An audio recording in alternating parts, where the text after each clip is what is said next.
begin, I want to set out a few points. This meeting will be held in hybrid format, with some members in the Senedd chamber and others joining by video conference. All members participating in proceedings of the Senedd, wherever they may be, will be treated equitably. A plenary meeting held using video conference in accordance with the standing orders of the Welsh Parliament constitutes Senedd proceedings for the purposes of the Government of Wales Act 2006.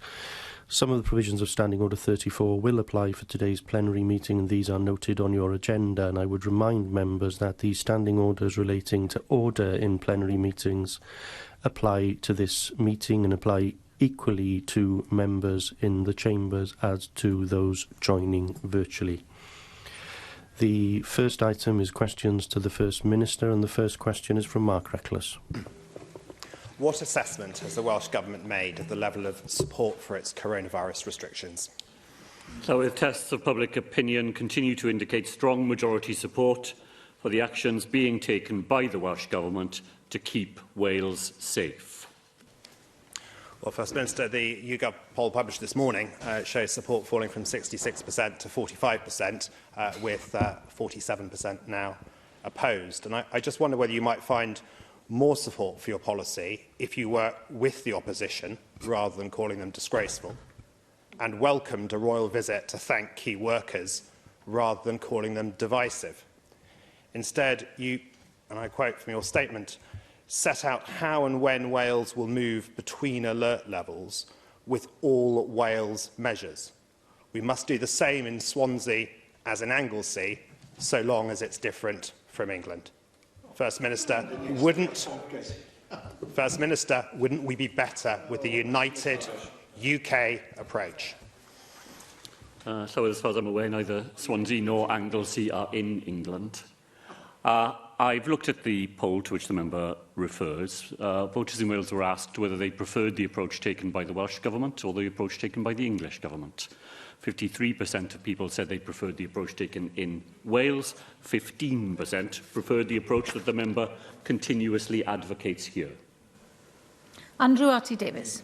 Thank you, Presiding Officer. First Minister, one of the big calls that has been made in the recent weeks is obviously the change in restrictions over the Christmas period by the four nations of the United Kingdom. Situation here in Wales has moved on since that call was made, and I respect the climate that call was made by your good self as the First Minister. What do you think the public's reaction is and perception is of those changes that will happen over Christmas, given the circumstances that the Welsh Government obviously outline Wales is facing at the moment, both in its health service, the National Health Service here in Wales, but also the community transmission rates?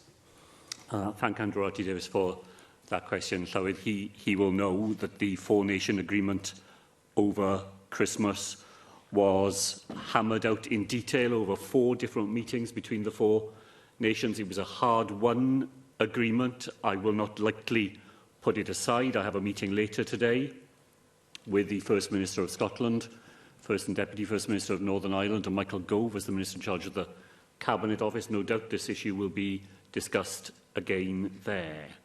The choice is a grim one, so it isn't it? I have read in my own email account over the last couple of days heart-rending pleas from people not to reverse what we have agreed for Christmas. People who live entirely alone, who have made their arrangements to be with people for the first time in many months, and who say to me that this is the only thing that they have been able to look forward to in recent weeks.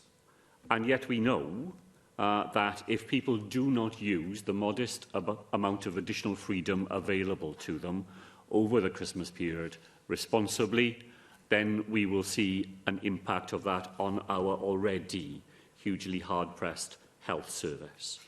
So I think the choice is an incredibly difficult one. At the moment, we have a 4-nation agreement. I will discuss that later today. We will look at the figures again together. I still think that the arguments for having a rule-based approach to Christmas, modestly increased amounts of freedom for people, but where they know where the rules lie, is preferable to a free-for-all, in which we have a situation where people simply aren't willing to go along with what is proposed and therefore make the rules up for themselves. So, as I said, Llywydd, in whichever way the governments of the United Kingdom resolve this issue, it will be a very, very finely balanced set of judgments between different sorts of harms that are caused whichever course of action you embark on. Mick Antonev. First Minister, I see on the 1 o'clock news today that Michael Gove is going to be writing to you shortly to see whether there's going to be any development of the four-nation approach to Christmas. At the same time, we see across the UK and across Europe and indeed in other parts of the world, significant actions being taken by governments there who are affected in exactly the same way as we are now, with increasing infection rates, but also the increasing public anxiety that actually exists. I'm wondering, First Minister, what you might be saying to Michael Gove in terms of how we might cooperate, but also what lessons are there that we can learn from what is happening in the rest of the world at the moment, where they're facing almost identical, very similar situation to ourselves?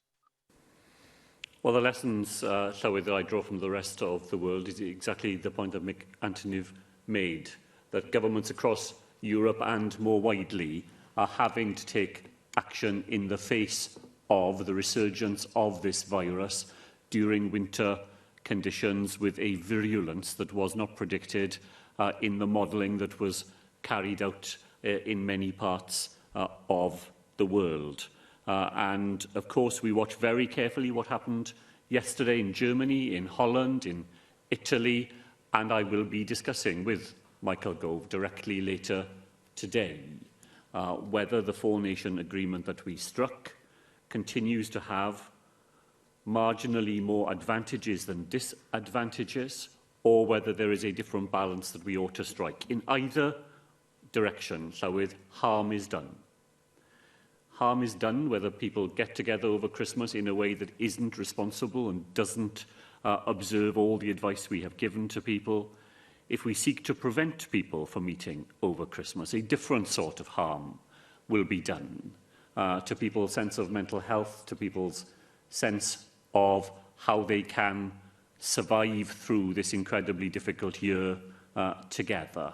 It is not at all a choice between one course of action that has clearly all the advantages and none of the disadvantages, and another course of action where all the disadvantages are to be found. In any direction, it is a very careful and difficult balance with pluses and minuses on both sides of the ledger. Question 2, Caroline Jones. Diolch, Llywydd. Does the Welsh Government have any plans to review the advice it has received in relation to tackling the coronavirus pandemic?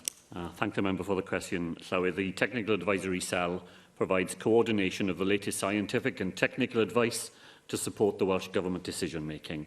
This includes regular reviews of the evidence, analysis and advice from the UK's Scientific Advisory Group for Emergencies and a wide range of other national and international sources. Thank you, First Minister. Throughout the pandemic, you have followed the advice provided to you by the Technical Advisory Cell, yet the pandemic is raging out of control in Wales. Therefore, many people are concluding that there is either a problem with the advice or with its implementation. And as we cannot see the advice given to ministers, just summaries, we can only conclude that the advice given could be suspect. First Minister, science doesn't operate in secret. It relies on rigorous peer review. So will you commit to fully publishing all scientific advice given to ministers and establish a scientific review board to red team all COVID-19 control measures before they're introduced? Thank you. Well, Llywydd, the problem is not with the advice or with its implementation. The problem is the virus. If the advice was wrong, uniquely here in Wales, then how is it that, as we heard in the last question, governments in other parts of the world are facing exactly the same dilemmas? We are dealing with a virus that doesn't behave in the way that models always predict, doesn't respond to some of the measures that were expected to be efficacious, where we saw yesterday evidence of a new variant emerging, which will potentially pose new challenges to us. The problem is not the advice. The advice is as good advice as you can get. The problem is dealing with a virus which is full of unexpected and difficult surprises, and where there is no single simple approach to be found anywhere in the world that can be picked up from one part of the globe and dropped down in another with a guarantee of success. Janet Finch-Saunders. Diolch, Lawry. First Minister, recent correspondence from my constituents show that this period has understandably taken a negative toll on the mental health of the population's most vulnerable. This correspondence, of course, is indicative of a larger scale and immediate problem that is facing the Welsh public as a whole. In fact, the results of a recent survey by Swansea and Cardiff universities revealed that approximately half of its 13,000 participants reported clinically significant psychological distress, with about 20% saying they were suffering severe effects. However, there's very little mention or acknowledgement noted in the technical advisory cell briefings. So I believe it is crucial now, as we're moving towards more stringent measures, that this Welsh Government does all it can to ensure that access to loneliness support groups and mental health support services is ensured. So is it possible that when you are working with your scientific advisors and you are publishing the TACs, that you could possibly make acknowledgement to those suffering with the mental health impacts, to ensure that these briefings consider the impact, and the severe impact, I should say, of restrictions on loneliness, social isolation and mental health issues? Thank you. Well, I do think that the Technical Advisory Group does very regularly provide advice to us on the wider harms. Our Chief Medical Officer has, from the very beginning, pointed to the 4 different sort of harms that come from coronavirus, and the impact on people's sense of mental health and mental well-being is absolutely part of what we always weigh up. I was trying to do it in my answer to Andrew R.T. Davis's question. You know, the advice we are seeing today from people about taking more stringent measures over Christmas to reduce the ability of people to get together. But that will have an impact on all the issues that Janet Finch-Saunders has just raised with me. Those were the emails that I was referring to from people pleading that we should allow them to be able to get together over Christmas because of the impact on their mental health and well-being. I took part myself yesterday, Llywyd, in an initiative which is simply asking people to phone somebody else over Christmas who lives alone. And I had a very, very striking conversation with somebody living in the RCT area who's been 3 months without being able to see anybody else because of his own health and the impact that has on other people. And, the Christmas period matters a lot to people, doesn't it? So I just want to say to the member that, of course, we weigh those things up. And of course, we try and make judgments that attend to the impact on people's physical health and on our services of the current state of coronavirus, while never losing sight of the fact that when restrictions are placed on people's ability to meet others, which may be entirely necessary to control the virus, there are other effects that we must weigh up and try and mitigate. Hywel Anker-Davies. Diolch, Llywyd. First Minister, could I ask what efforts have you made to reach out to the main party leaders in order to keep them informed of the medical and scientific advice and the data and the difficult choices to be made? At this time of a continuing national crisis, facing a continuing pandemic, the people of Wales would hope that all political leaders and spokespeople would seek every opportunity to be well informed, and also expect the First Minister to make those opportunities available to the opposition. So can I ask, have you had that good and timely engagement with the main opposition party leaders so that they can themselves engage as fully as possible in the challenges we face in Wales, and so that their public pronouncements can be well informed and promote this message of saving lives, protecting our precious NHS and the people who at this very moment are working on the front line in dangerous and difficult circumstances? So I thank Hugh Davis for that. Well, for many months now, we have had a pattern on a Wednesday morning of a meeting involving both the Leader of the Opposition and the Leader of Plaid Cymru to make sure that we are able to share with them, sometimes on a reasonably confidential, necessarily confidential basis, the advice that comes to Welsh Government. And I'm very grateful to both of them for the time that they've taken and the efforts they've made to be available and participate in those meetings. I don't think the Leader of Plaid Cymru has missed a single one of them. I have done my best when we are coming to major decisions and major announcements to make a telephone call to the Leader of the Conservative Party and of Plaid Cymru in advance of that, so that they are at least cited on what it is that we are trying to achieve. I agree with what Hugh Davis said, that the more those opportunities are taken, the better able we are to try and, where we are able to do so, send common messages out to people in Wales about the nature of the public health emergency we continue to be gripped by, and the actions that we can take in our own lives, as well as the actions the government can take to make a difference to it. Cwestiynau nawr gan arweinwyr. Questions now from the party leaders. First of all, Leader of the Conservatives, Paul Davis. Diolch, First Minister, as you know, unfortunately, Wales has the highest COVID-19 infection rate in the UK, and 8 of the UK's top 10 worst infected areas are currently in Wales, with Merthyr Tydfil, Neath, Port Talbot and Bridgend all in the top 3. Naturally, speculation still remains over whether further measures will be introduced and how those restrictions could affect people's lives and livelihoods. First Minister, with cases so high in Wales, can you tell us when you intend to make a decision on any further restrictions in Wales? And given that the Welsh Government's own coronavirus control plan confirms that a case rate of more than 300 cases per 100,000 people is under alert level 4, can you tell us whether you are now looking to escalate Wales to the next level?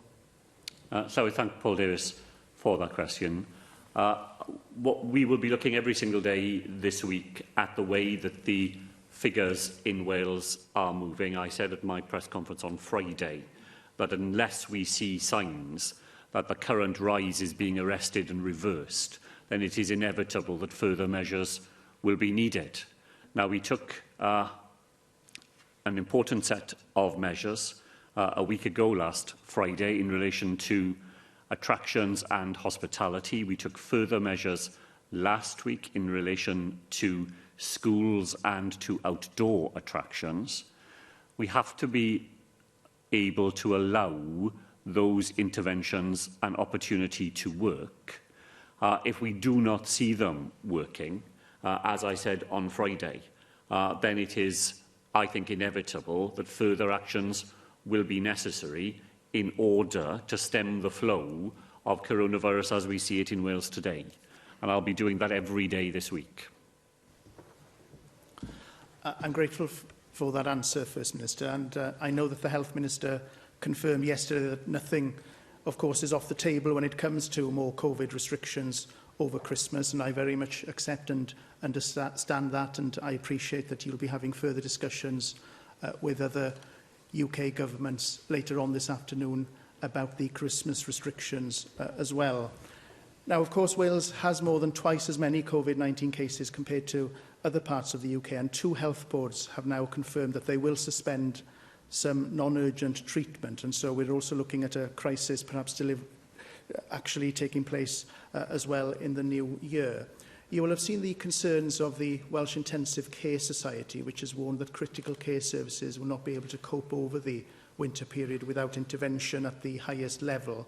And with a realisation of rules for a few days over Christmas, there will be even more pressure, as you've just said, on NHS services in the coming weeks and months. Now, I'm pleased that the UK Government has today offered to treat non-COVID patients in England to help ease pressures on Welsh hospitals and to do all it can to help. Given the seriousness of the issue, can you tell us what assessment the Welsh Government has made of the rise in cases on hospital capacity across Wales? Secondly, in light of the calls for intervention from some in the medical profession, can you tell us what discussions you've had with the local health boards about their plans for delivering elective surgery and routine care over the coming weeks? And can you also tell us whether you'll be taking up the UK Government's offer of enabling non-COVID Welsh patients to be treated in English hospitals if necessary? Well, sorry, I think it's just fair for me to point out that Wales is, as the Leader of the Opposition says, at the highest level of coronavirus in the United Kingdom today. At various points, all 4 nations have been in that position. England was in it earlier in the summer. Northern Ireland was in that position a few weeks ago. Scotland have had the same experience in relation to the Central Belt. So this is an evolving pattern in which spikes occur in different places.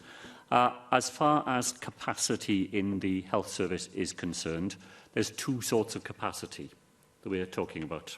There is physical capacity in terms of bed numbers. 16% of acute beds in the Welsh NHS are not occupied today. So physical capacity is stretched, but not stretched to breaking point. The other capacity we're talking about is staff. And that's where the current difficulties, I think, are at their most acute. We have the highest number of staff at any point during this year who are self-isolating and for other reasons not available to be in work. 1,500 more people last week than was the case in September. And the problem that has been faced in some parts of the NHS, and the reason why some non-urgent treatments are being suspended, is because we simply don't have staff in place to keep everything that the health service wants to do going. And we're having to concentrate the staff resources we have on those most urgent things, including providing for the rising number of people suffering from coronavirus.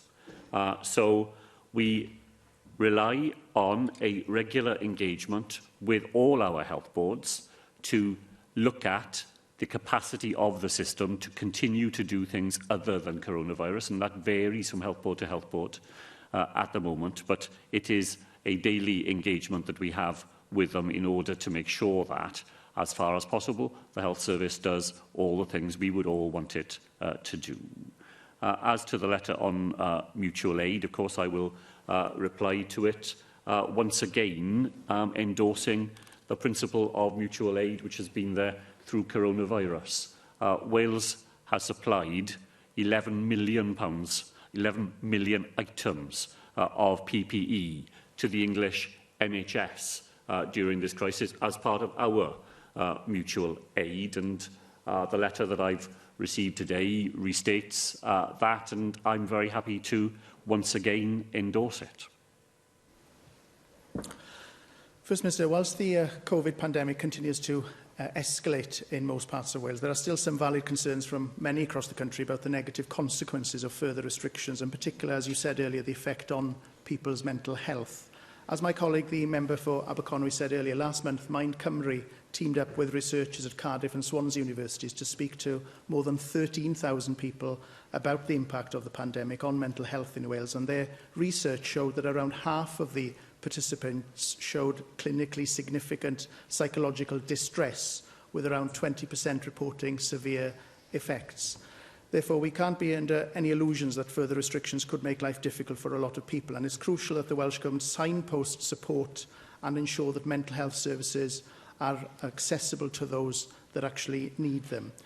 As the Welsh Government makes its decision on the next steps for Wales, can you tell us what mental health impact assessments has been carried out in relation to any further restrictions?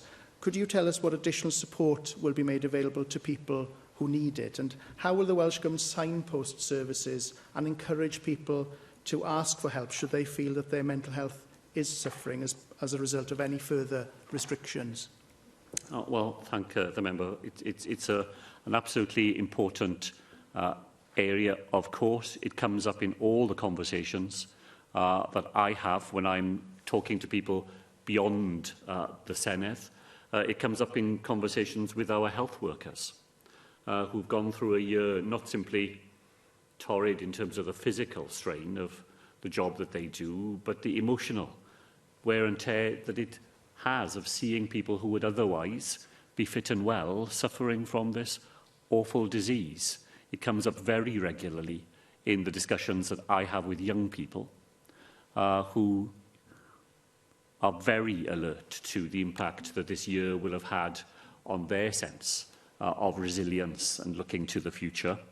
I think what we have learned through the many different impact assessments that we have done is that mental health services have to be provided in a range of different ways, because the sort of help that any one person might wish will vary from the way that other people will wish to access it. And it's why we have the range of services that we do, a 24-hour, 7-day-a-week telephone helpline for people who want to talk to somebody who they don't need to meet again. And for some people, that is the best way of dealing with it. They don't want to have a conversation continuously. They want to be able to speak to somebody, knowing that that person is skilled and able to help them, and know when they put the phone down, that's the end of the conversation. Our young people are often inclined to prefer online types of help with mental health and well-being issues. They like to use the sort of exercises and help that is available in that way, and other people would prefer to sit down face-to-face with somebody and know that if they need to speak to that person again next week, that person will be available to them. We have strengthened all of those strands in the response that we have made over the past months to try to respond to the impact on people's sense of well-being. The signposting to those services relies not simply on what the Welsh Government does, but on our partners in the third sector, such as Mind Cymru, and in our public services as well. And as we go into next year, where we hope very much that there will be some more reasons for being optimistic that this experience will come to an end, we will still need to attend, not just to the immediate impacts of the virus, but the long impact the coronavirus can have on people's physical, but also their mental well-being. Arweinydd Plaid Cymru, Adam Price. Diolch, Llywydd. The UK Prime Minister has repeatedly scored own goals by only partially and belatedly heeding Marcus Rashford's call to provide free school meals in England. While the Conservative government has an ideological objection to helping the most vulnerable in society, in Wales we have a moral obligation. Providing free school meals is one of the best ways of mitigating against the worst effects of a second wave of Tory austerity, which will hit the poorest hardest, as the Marmot review published today has shown. In its own report in June last year, the Bevan Foundation found a number of shortcomings with the current free school meal system in Wales. The value, the form of the support, they say, is not sufficient to lift enough children out of food poverty. With 180,000 children living in poverty in Wales, and do you regret dropping the long-standing target to eradicate child poverty by this year? And does that place a greater responsibility on you now to act? Well, Llywydd, I think the Welsh Government's record in relation to free school meals during this pandemic will stand up to very close examination. We were the first part of the United Kingdom to guarantee free school meals during the early part of the pandemic. We were the first part of the United Kingdom to guarantee that we would continue to provide free school meals right through the autumn and into the spring of next year. The allowance that we provide for free school meals per pupil is higher than England, higher than Scotland, in fact the highest in the United Kingdom. Of course, child poverty matters hugely to us, and there are more things that we would wish to do. It's why during this term we have doubled and then doubled again the number of times during a child's school career that they are able to take advantage of what was once called the school uniform grant. And as from next calendar year, we will begin to roll out an additional sum of money available to pupils in year 7 in the first year of secondary school, an additional sum of money to their free school meal allowance every day, to make sure that those children do not have to choose between eating breakfast or eating lunch. First Minister, as you are aware, the Scottish Government has recently committed to universal free school meals for all primary school children. In 1943, Finland introduced a law clearly requiring free school meals to be served to all children, a policy that is in place still today. And as the Finnish experience has shown, we've modelled much of our education system after them. And actually this commitment is right at the heart of the model, because it's food education in schools. It's a holistic tool which they use to deliver far-reaching benefits beyond the school canteen. Figures from the Child Poverty Action Group show that over 70,000 children living below the poverty line in Wales are not currently eligible for free school meals. To right this wrong, a Plaid Cymru government would raise the eligibility threshold so that children in every household in receipt of universal credit would receive free school meals, and we'd set a clear timetable to extend free school meal provision to every pupil on the Finnish model, beginning with universal free school meals for infants. First Minister, would you support this endeavour? Well, I will want to see the detail of what Plaid Cymru is proposing, and in particular, Llywydd, I will want to see where the money is to be taken from in order to pay for such a commitment. Because when you are in government, that is the choice you face. That money spent on one purpose cannot be spent on something else. We spend our budget every year right up to the maximum.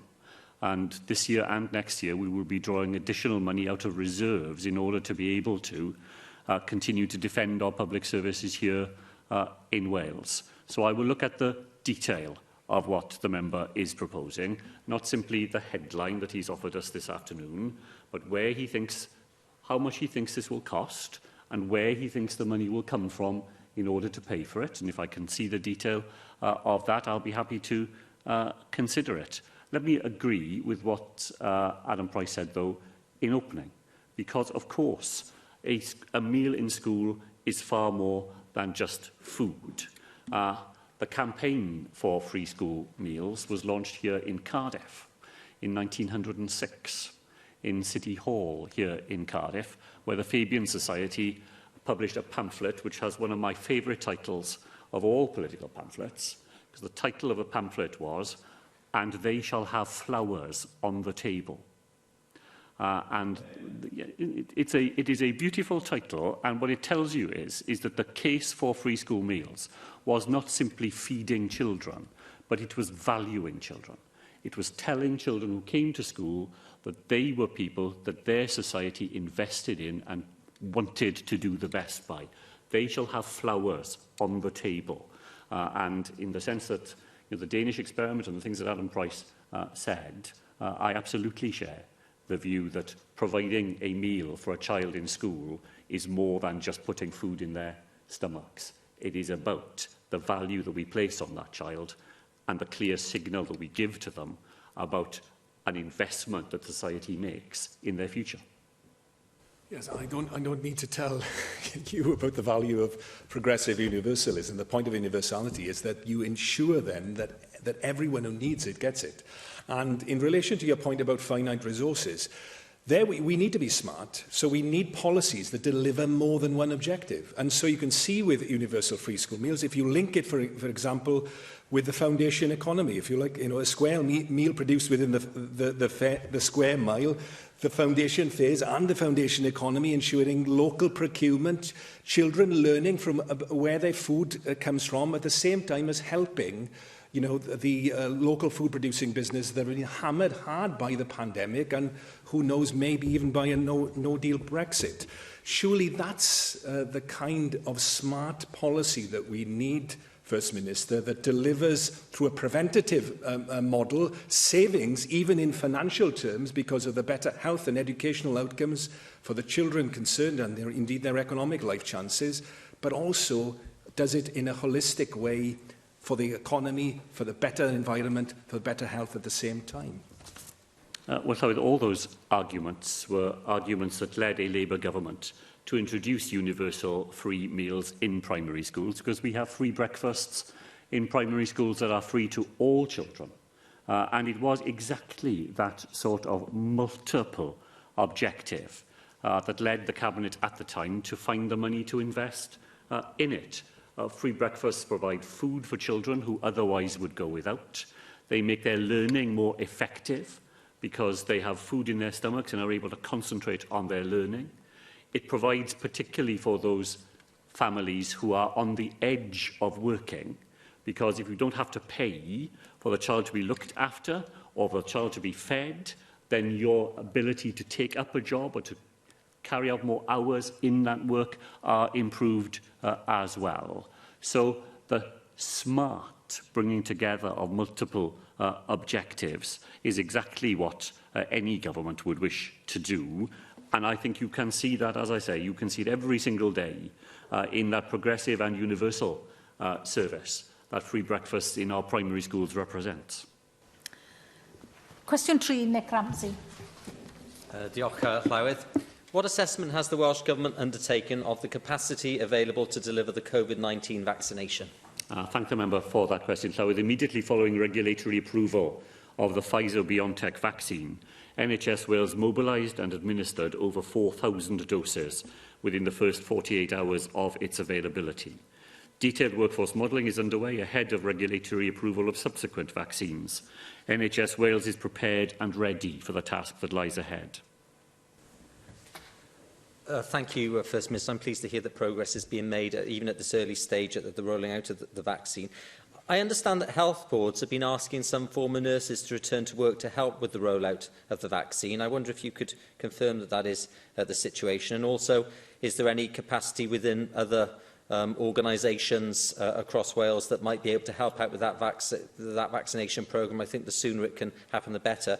And also, if I can just add, in terms of the wider capacity issue, I know that in the news recently there have been some concerns about the number of COVID-19 cases at the new Grange University Hospital in Cwmbran, which is obviously being used as a centre for that. But there are concerns about that, with other patients being told to stay away. I wonder if you've had any discussions about any additional resourcing that could be made available to the Aneurin Bevan Health Board at this time to make sure that that hospital, whilst bedding in, if you pardon the pun, in its early days, is able to cope with the number of cases there. Well, I can give Nick Ramsey an assurance on that final point. The discussions are, of course, ongoing with Aneurin Bevan about any mutual aid that can be provided or any further measures that can be taken to support the hospitals in that part of Wales, which are under some of the greatest strains, given the numbers of people in that part of Wales who are suffering from coronavirus. In relation to vaccination, can I say to Nick Ramsey, the approach we've taken in Wales is to count out all 4 contractor professions. So not simply GPs, but also pharmacists, optometrists and dentists, to see what contribution they may be able to make to a mass vaccination programme. Because all of those are professions where people carry out injections and other forms of clinical intervention every single day. And I was very heartened yesterday to see the very positive responses we have had from all 4 of those professions, all of them offering to be part of a mass vaccination programme. And I think that will give us an extra resilience here in Wales, as well as being able to draw in a wider range of experienced clinical professionals who can safely administer the vaccination. That will sometimes involve asking people who have recently retired to come back and be part of that effort, and I think that's very sensible as well.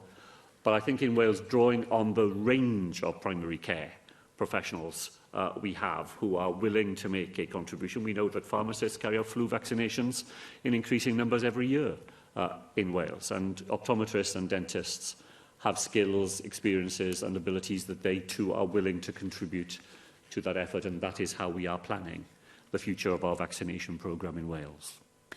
Cwestiwn 4, Russell George. Diolch, Llywydd.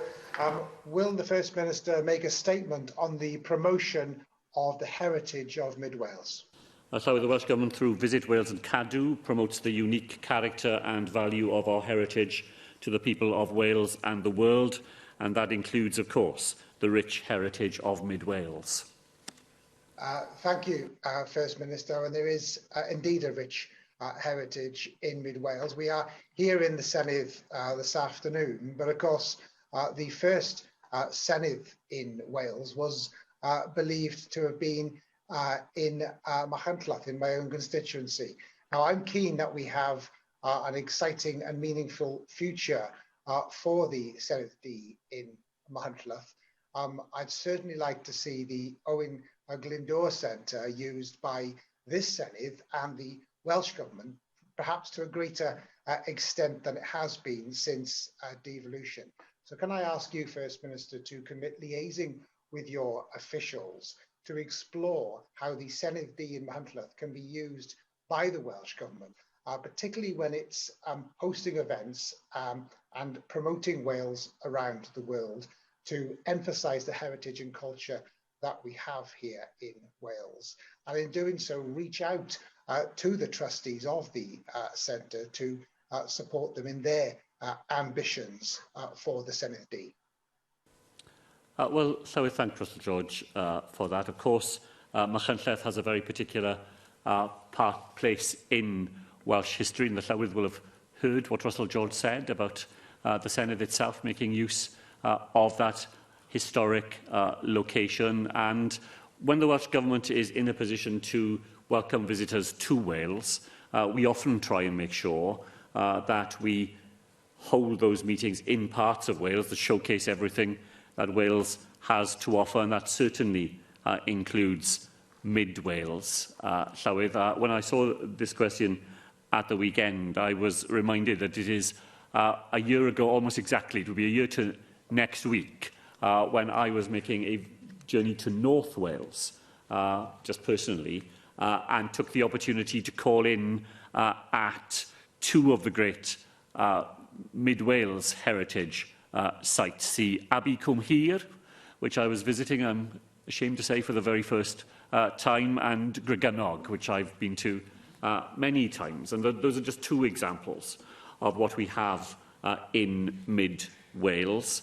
I know Russell George will be interested to know, because he's been a strong supporter of the Montgomery Canal, that the Welsh Government has just awarded £250,000 to the Canal and River Trust to allow the work, that fantastic work that's going on in restoring the canal, to be taken forward. And so a week ago, I participated in a rare event these days outside the Senedd and the government buildings at the St Fagans Museum in Cardiff, together with a Japanese ambassador, planting cherry trees there to mark the friendship between Japan and Wales, and that mid-Wales is to have a very significant share of the 1,000 cherry trees that will be planted this year to mark that friendship. So just as we celebrate and mark the long history that we have, so we make history ourselves every day. And those cherry trees, which will be planted in mid-Wales and in all other parts of Wales this year, will be there long after probably many of us will be there to see them, and they will become part of the rich heritage of Wales for the future. Cwestiwn 5, Gareth Bennett.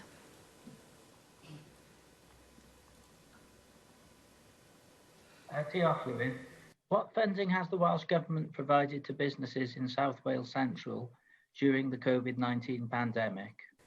Llywelyn business support for the region includes £137.6 million for over 10,000 businesses via the COVID-19 non-domestic business rates grant scheme, and over £66 million through the first three phases of the Economic Resilience Fund.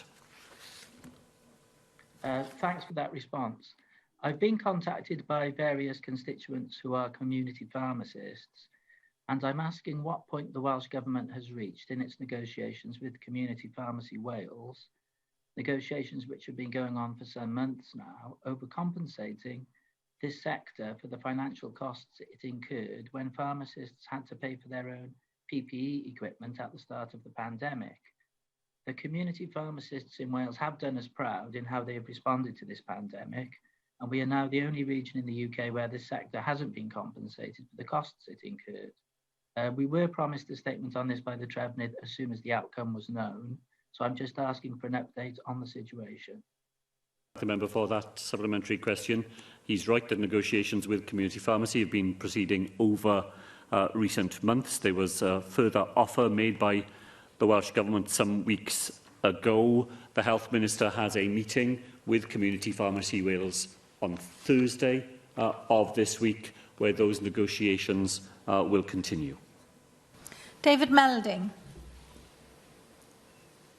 First Minister, the Business Ways Barrier Grants scheme is to prioritise those most affected by COVID-19, such as women, disabled people, people from BAME backgrounds, and young people not in education and training. And it's to give some financial support to those who will want to set up a business in the next few months. I wonder when this scheme will be evaluated, because I do think promoting enterprise in groups that perhaps traditionally have found it difficult to access is a really worthy initiative. Thank David Melding for the way he described the initiative, and it is exactly to do what he has described. It is to try and make sure that the talents and the commitment and the sense of enterprise, which is absolutely to be found in those communities and amongst those young people, does not become suppressed by the impact of the virus. And that means we have to work harder to make sure that the help is available to them. Help both in terms of the advice they need, the mentoring that they may need, but sometimes in hard cash that they need in order to be able to move their ideas for new businesses forward. I think it will be important to allow the scheme to have a run and to evaluate partly as we go along, but not to hold up the ambitions we have from it by trying to pause it too soon in order to assess its effectiveness. In the current extraordinary circumstances, I wanted to see that scheme push ahead. I wanted to even take a few risks in the way that government sometimes find difficult, because if you are dealing with people who have new ideas and who want to try something that hasn't been tried before, if you're not prepared to sometimes to back a young person or back somebody who's got that idea, recognising that not all those ideas will succeed, then you don't get the scheme off the ground. And that's the spirit in which I would like the scheme to be taken forward. Vicky Howells. Diolch, Llywydd. First Minister, businesses in my constituency are very thankful that the Welsh Government has supported them throughout the coronavirus pandemic with the most generous package of business support anywhere in the UK, including the latest injection of £340 million to support hospitality, tourism and other businesses that have been affected by the most recent restrictions. What assessment have you made of how the business support in Wales compares to that on offer in other parts of the UK? Well, I would thank Vicky Howells for that. She is right to say our scheme of business support in Wales, we believe, is the most generous available to any business in any part of the United Kingdom. Pleased to report this afternoon, Llywydd, following questions on the floor over the last couple of weeks, that the help that we are offering to hospitality businesses affected by the restrictions that had to be introduced about 10 days ago, that money has now began to make its way into the pockets of those businesses.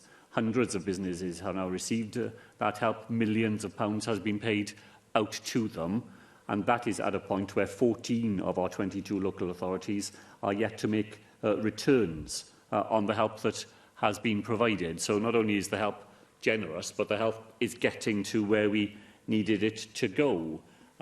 Vicky Howells pointed to the £340 million that we're making available to support those businesses, and I cannot help but contrast it with the fact that the UK Government has provided £40 billion for the whole of wet pubs in England affected by the restrictions that they have had to introduce there. Cwestiwn 6, David Rowlands. Diolch, Llywydd. Will the First Minister make a statement on the impact of coronavirus on the economy of South Wales East? Llywydd, an analysis by the Bank of England and the Office for Budget Responsibility demonstrates the damaging impact of coronavirus on our economy, including that of South East Wales. Both bodies suggest a relatively rapid rebound in the second quarter of 2021, provided that is not undone by the catastrophe of a no-deal Brexit. I thank the Minister for that answer. First Minister, the Welsh Government were highly successful in bringing the Spanish train manufacturing company CAF to South Wales East, with the potential to bring 300 plus skilled engineering jobs to the area. CAF secured a contract to supply 77 state-of-the-art diesel multiple units to Transport for Wales. Delivery was scheduled for 2020, but 22. Could the Minister update us as to whether the COVID crisis has delayed the supply of these units?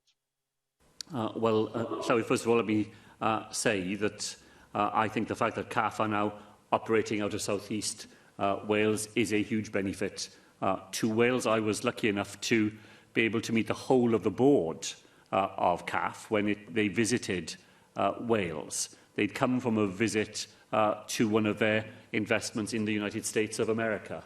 And they said to me that the thing that they were most struck by visiting Wales was the strong sense of attachment to the company that the workforce here demonstrated during their visit. That sense of a loyal, committed, highly skilled workforce, and they were hugely complimentary of it.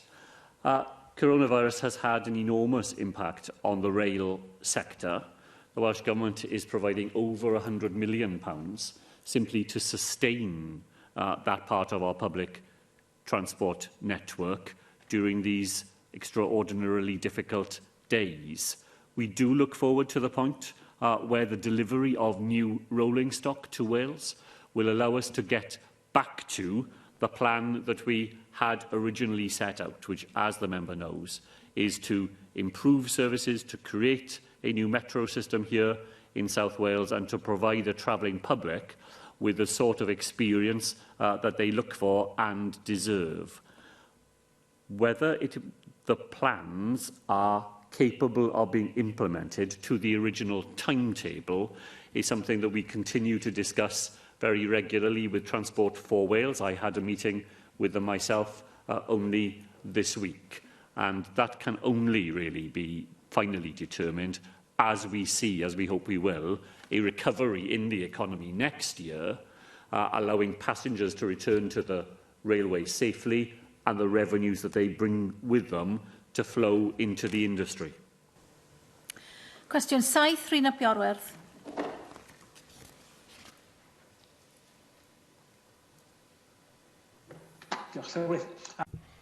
Thank you, Llywydd. Will the First Minister make a statement on support for businesses in Ynys Môn during the pandemic? Piorwerth, am a question. May I thank Rhina Piorwerth for that question. Welsh Government grants support to businesses in Ynys Môn during the pandemic now totals almost £30 million, not including the latest phase of the Economic Resilience Fund. The difficulties faced by businesses on the island as a result of COVID-19 will be far exceeded by the economic damage of a no-deal Brexit. I would certainly agree with those forecasts. Unfortunately, in terms of COVID, one sector that suffered greatly is tourism and hospitality, which are being hit hard once again by the latest restrictions, and many have decided to close entirely. First of all, can the First Minister tell us when they can expect to receive the latest grant payment? Because although the customers have to stay away, the bills still have to be paid. There are other businesses who haven't been able to operate at all virtually since March, and they have no idea when they'll be able to recommence. Businesses in events, weddings, outdoor pursuit centres, others are having to remain dormant for the winter. The speedboat company on the Menai, which has sold a great many tickets for Christmas, are now having to repay that money. So what special consideration is given to such businesses who more or less will have to go into hibernation now, as far as we can see? And can I also make an appeal on behalf of those businesses who still fall between the cracks in terms of financial support? Not paying salaries through PAY or not being registered for VAT is still a problem for many. Another failed to show the scale of his losses, although income had collapsed almost entirely this year. That was a boat trip company. So can I ask how the government has or is going to do more to identify those gaps that businesses are still falling into, and how can we as Senedd members help to pass information on about those difficulties faced by those businesses? Well, diolch. Well, Llywydd, may I thank Rhyn ap Iorwerth for that series of additional or supplementary questions. Just to say in the first place that support under the most recent scheme has already started to go out of, to be issued by the local authorities directly to businesses. And as I said, in response to other questions this afternoon, hundreds of businesses have received that support already, and millions of pounds have gone directly to them. And the hope is that the sum will increase over this week. And of course, we are aware of the challenging times that the hospitality and tourism sector are facing, and we continue to speak to them, and the minister responsible for them speaks to them every week to try and plan ahead for the future and for the new year.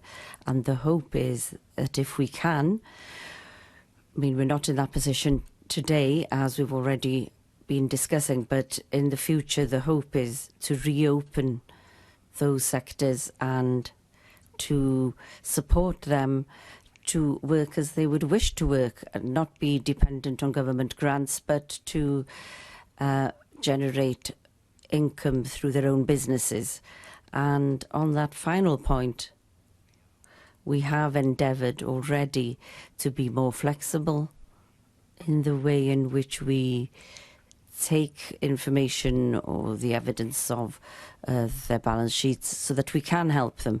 And ultimately, Llywydd, the funding is public, is the funding of the people of Wales, and we as a government have to be certain when we do give these businesses financial support that we must ensure that they are genuine businesses.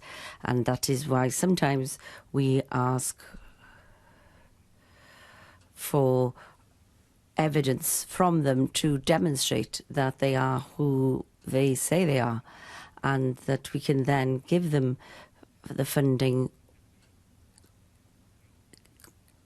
in the knowledge that we can explain in the future that we did so in a way which is cautious on one side but flexible at the same time. Question 8, Hefin David.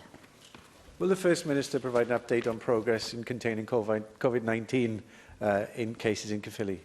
So I can thank Hefin David. Progress on containing cases in Caerphilly has been reinforced by Welsh Government action in relation to indoor attractions, hospitality, education, the health service, and, as of yesterday, closure of outdoor attractions as well.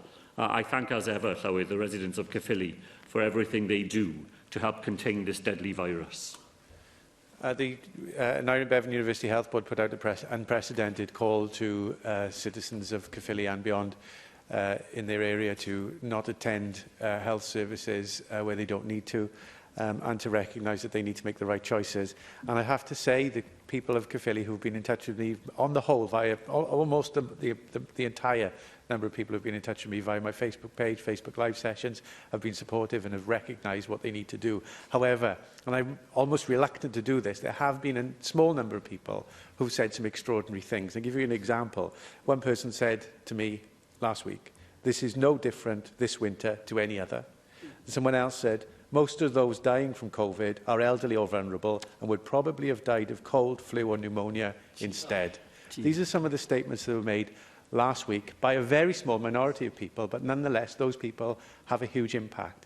Will the First Minister explain again how this is an unprecedented crisis, how it's having a huge effect on our NHS, and that the rules that are in place are the very maximum people should do and should not be an invitation to do anything any further? We need to take this seriously. Well, I couldn't agree more with that. We have lived through unprecedented times this year, and the impact on all our lives and all our public services is absolutely profound. those people who have somehow become convinced or convinced themselves that this is all a got-up job and there's nothing that they need to worry about. I'm afraid coronavirus is no respecter of them either. And all of us will have seen accounts from people who thought that somehow coronavirus was a mild illness that had no impact, only to find that when they themselves contracted it, or someone who was dear to them contracted it, it turned out to be very different indeed. That is why we make the appeal that we do to people in Wales, not to lean on the rules, not to try and find ways of stretching the rules, but to think in each one of our daily lives what we should do rather than what we can do. And if we do what we should do, then we will avoid contact with other people when we don't need it. We'll travel only when we must. We will work from home for wherever possible, and we will certainly observe the advice that comes from the health service as to how only those who need to be in a hospital should be in a hospital. And that advice that people in Caerphilly and the Gwent area have had from the Aneurin Bevan Health Board, I'm sure, as Hefin David said, will be very carefully observed by the vast majority of people. The sad thing about coronavirus, Llywyd, is that it only takes a small minority to believe that they are somehow beyond the rules to have a far disproportionate impact on the spread of the virus to everybody else. Thank you, First Minister. The next item is questions to the Deputy Minister and Chief Whip, and the first question is from Vicky Howells. Diolch, Newydd. Will the Deputy Minister make a statement on support for women's refugees in Wales during the COVID-19 pandemic? This year we've invested over £4 million of additional funding in the Fawdr SV sector. This includes £1.3 million of new money for dispersed community-based accommodation, which will free up refuge space. And during the pandemic, I've repurposed funding to support refugees and published guidance for providers. Thank you, Deputy Minister, and I acknowledge that support and welcome it greatly. I've recently spoken to RCT Women's Aid, who tell me that they can't get on-site COVID-19 testing for staff or residents of refugees, which is causing them problems and impacting on their ability to help people in need. Can you raise this with colleagues in Welsh Government so that women's refugees can perhaps be treated in the same way as care homes for the purpose of COVID testing? Well, I thank Vicky Howes for that important question, and I have raised this with the Violence Against Women, Domestic Abuse and Sexual Violence Strategic Group. That meets regularly with all the service providers, and they invited the Test, Trace and Protect officials to attend the meeting and to discuss this with the strategic group to answer questions and address concerns. So Welsh Government is currently considering access to testing for asymptomatic underrepresented groups. This would include both workers and clients in hostels, as well as refugees, because they are being considered as part of this work. I think Test, Trace and Protect protocols would apply, of course, if anyone living or working in a refuge is able to access testing. They obviously have to show symptoms of coronavirus. But those in refuge who have vulnerabilities and receive support services, we need to ensure that we can access this, and I believe the discussions ongoing with the providers and Women's Aid, of course, will lead us to the right outcome. Angela Burns. Thank you, Presiding Officer. Deputy Minister, a report from the Rural Crime Network last year, highlighted by Welsh Women's Aid, found that for victims of domestic violence in rural areas, and I'm going to quote directly here, barriers to action are far more complicated and inhibiting in rural areas than in urban areas. In rural areas, it seems likely victims do not know where to go for this type of support required. It is harder to coordinate or access, and the fear of any approaches becoming known is higher.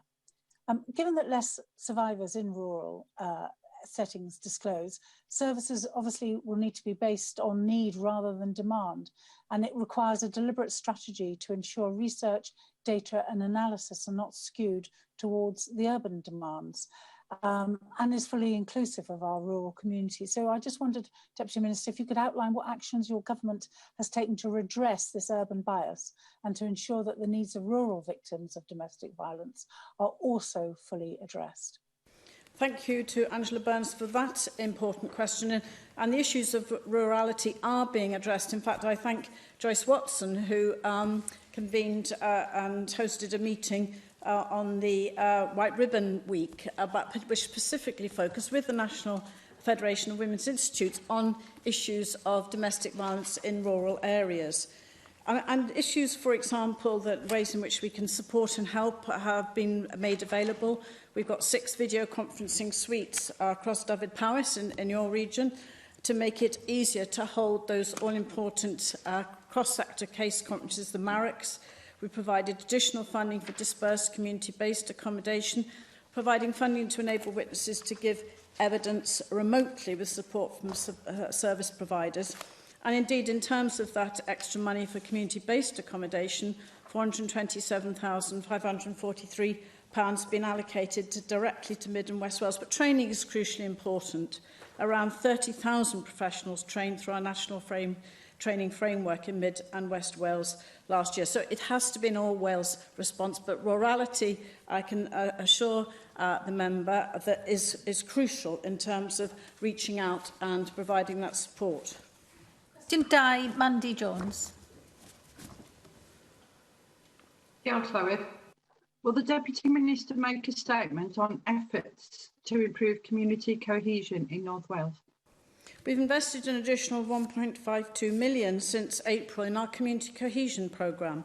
The regional cohesion teams in North Wales work closely with key partners, including local government, the police, third sector, fostering cohesive communities, providing support and information, and monitoring and mitigating community tensions. Thank you, Minister. I read the report of the Task and Finish group led by Gaynor Legal with interest. Now that relevant monuments have been identified, I'm interested to hear your plans for the next steps and your assessment as to how those steps will impact community cohesion in my region and indeed in the rest of Wales. Thank you. Thank you to the member for that question, and I'm sure she would have welcomed the audit that was undertaken, led by Gaynor Legal, looking at those monuments and also street names, and recognising also not only have we got to address these issues, but also we have got to look at how we can celebrate those who have played such an important role, particularly in terms of Black, Asian, minority ethnic members of the community, and indeed in terms of historical perspectives. But I'm also very pleased that our own Culture Committee is going to be undertaking their own inquiry and following up that review. Janet Finch-Saunders. Deputy Minister, the pandemic has had a profound impact on the way our constituents meet their loved ones, their support networks and indeed how they conduct their business on a daily basis.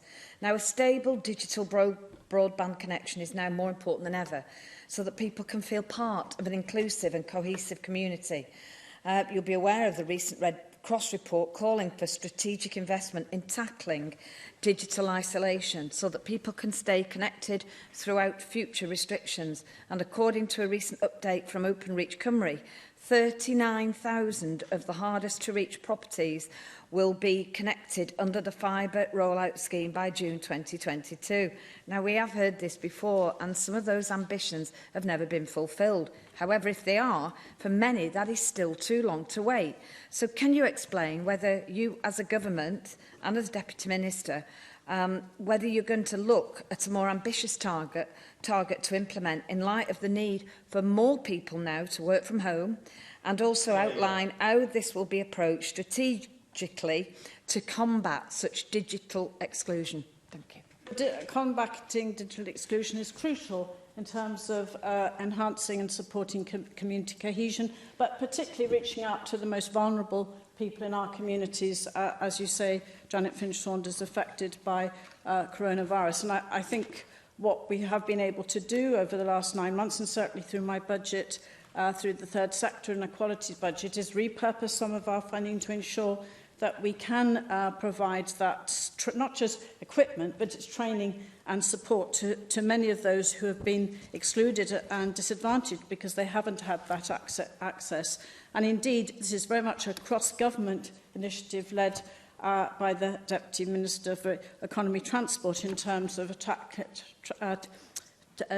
not only addressing digital exclusion, but actually focusing on how we can include those communities as we move to more remote working, but also not exclusively addressing those issues where people have not got access in a digital way. Question 3, Hugh Ranker-Davies.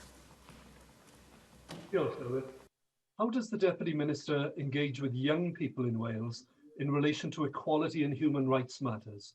During these difficult times, I've engaged as widely as possible on the work we are undertaking to strengthen and advance equality and human rights in Wales. And this has included online meetings with young people to hear their lived experiences and what changes they want to see. But particularly, I would say, recently, in terms of reaching out to young people to help inform our new Wales Race Equality Action Plan. Deputy Minister, that's really good to hear. And can I draw attention to our local Bridgend Youth Council, which has got some excellent representatives, including recently elected Youth Mayor Megan Stone and the Deputy Youth Mayor Tino Kaseki, whose 3 main priorities for his term this year are youth mental health awareness and support in schools, ending racism and injustice through education, and supporting LGBTQ+ rights. And of course, there are also the equalities officers, Cameron Richards and Megan Lambert. So clearly there's a read across with your responsibilities as Deputy Minister.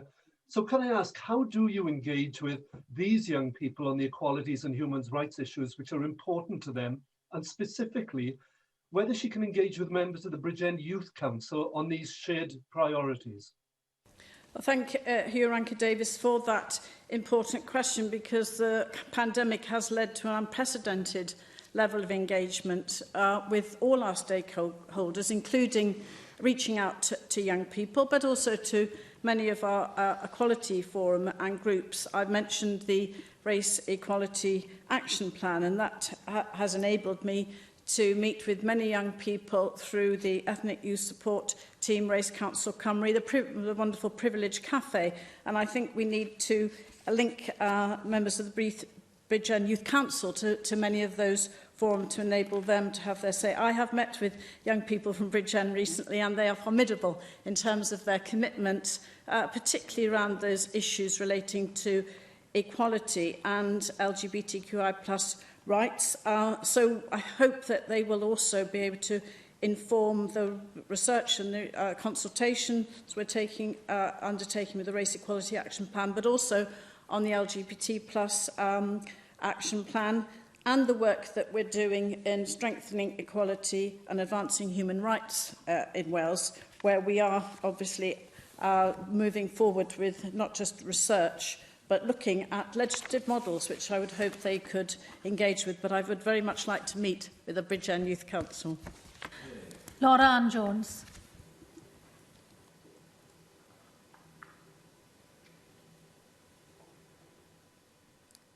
Sorry, I haven't got. Okay, fine. Question 4, Paul Davies.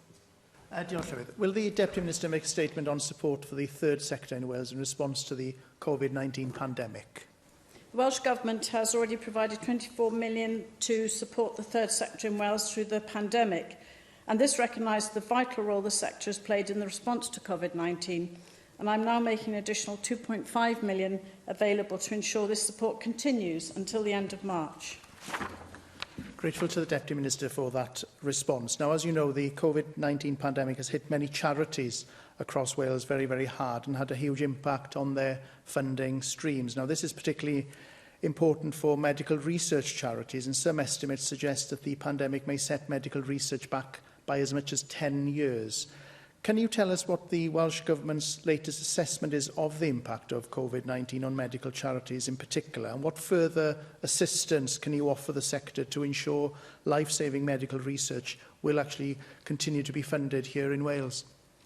Well, thank Paul Davies for that important question. And, of course, the loss of fundraisings particularly hit those medical charities. Oh, indeed, we have to say all charities, but those where perhaps there has been a crucial response. Marie Curie, we look to so many of those medical charities that often come here in order to launch, for example, the Daffodil campaign. The Emergency Fund has, of course, provided close to £7 million, enabling 156 organisations to support both volunteers and beneficiaries. And that, of course, has now been replaced by the Voluntary Services Recovery Fund, because we have to ensure that we sustain those organisations even with their loss of income. But I will also look at the particular impact on medical charities and report back to the Senedd on that particular sector in our third sector and charity organisations. Question 5, Angela Burns. Thank you, Presiding Officer. Minister, what support is the Welsh Government providing to tackle domestic violence in Carmarthen West and South Pembrokeshire? This year, the Violence Against Women, Domestic Abuse and Sexual Violence sector has received over £4 million of new money, much of it to respond to the challenges posed by the pandemic. The Mid and West Wales Regional Partnership received over £685,000 this year. Thank you for that, and thank you for the support you give the victims of domestic violence. I know that this is a cause incredibly dear to your heart, and I'm grateful for everything that you do. And basically, I wanted to ask you to, I wanted to know if you would help me recognise the Royal Mail, because they've recently launched an online safe space portal. And as we know, because of the COVID crisis, so many people aren't able to go out there and get help. There are so many people trapped in their own homes, not able to get away from an abusive or coercively controlling partner. But this safe space portal you can get to from any website. There's no record of internet trace history, and it does help and can help people, and it's been developed in conjunction with Hestia. First of all, Deputy Minister, would you also welcome this amazing initiative? And secondly, perhaps you could just outline other ways in which the Welsh Government could work with organisations such as the Royal Mail to reach out and give that lifeline to people who are feeling utterly, utterly trapped at the moment.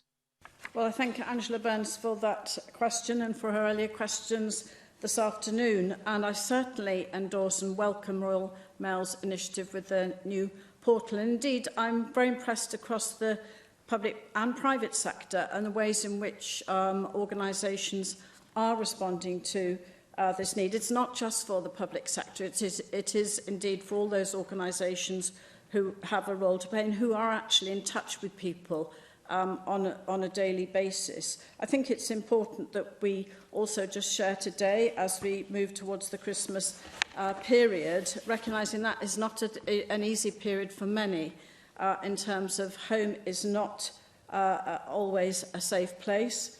We're launching another phase of the Home Shouldn't Be a Place of Fear campaign during Christmas and the New Year. It will be aired on TV, radio and digital platform to reach the most vulnerable, so that victims will know about the services that are operating.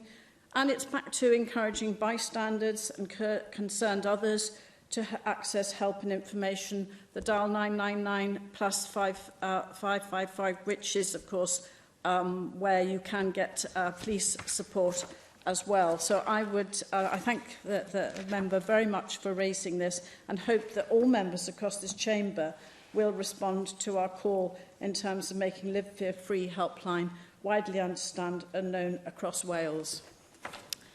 Thank you, Deputy Minister. The next item is the business statement and announcement.